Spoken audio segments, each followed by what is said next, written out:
Habrán escuchado hablar de la ley de Ohm. ¿En qué consiste esta ley? La ley consiste en la relación matemática que tenemos entre la tensión, la corriente y la resistencia en un circuito eléctrico. Estas tres unidades básicas son las que me permiten hacer todos los cálculos de un circuito eléctrico de corriente continua. Una vez que conocemos estos tres valores, la tensión, que se mide en volt, la corriente, que se mide en amper, y la resistencia, que se mide en ohm, podemos llegar a realizar todos los cálculos para interpretar qué es lo que pasa en un circuito eléctrico. La corriente circula por el circuito, la tensión se aplica al circuito y la resistencia se opone a la circulación de corriente en el circuito. Esta ley nos dice que la corriente es proporcional en forma directa con la tensión e inversa con respecto a la resistencia. ¿Qué quiere decir esto? La corriente va a subir cuanto más grande sea la tensión en el circuito eléctrico y la corriente va a bajar cuanto más alta sea la resistencia en este circuito eléctrico. Acá tenemos la típica fórmula con la que se explica la ley de Ohm. Tapamos lo que queremos averiguar.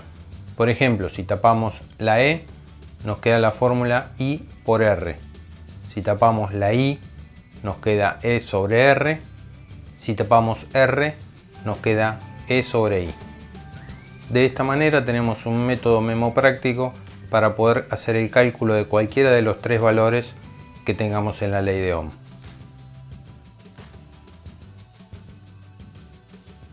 Por ejemplo, si tenemos una tensión de una batería, como puede ser la batería de un auto, y le conectamos una lámpara, que va a ser la resistencia, vamos a ver que cuando cerramos el circuito circula un valor de corriente determinado.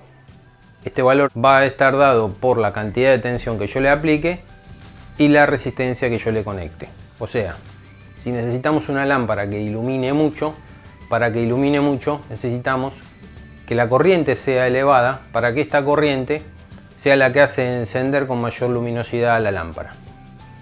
Si tenemos el caso contrario, una lámpara que tiene que iluminar poco, la corriente que tiene que circular va a ser mucho menor.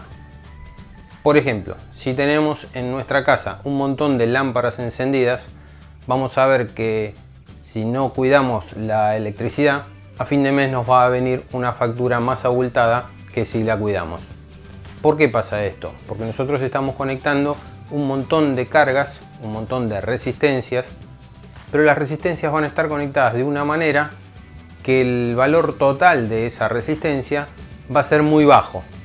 O sea, yo voy a necesitar mucha corriente para que esa corriente haga su trabajo en cada uno de los elementos que yo conecto en la casa. Por ejemplo, la heladera, las lámparas, un horno microondas, todo lo que sea eléctrico que yo pueda llegar a tener como consumidor en una casa.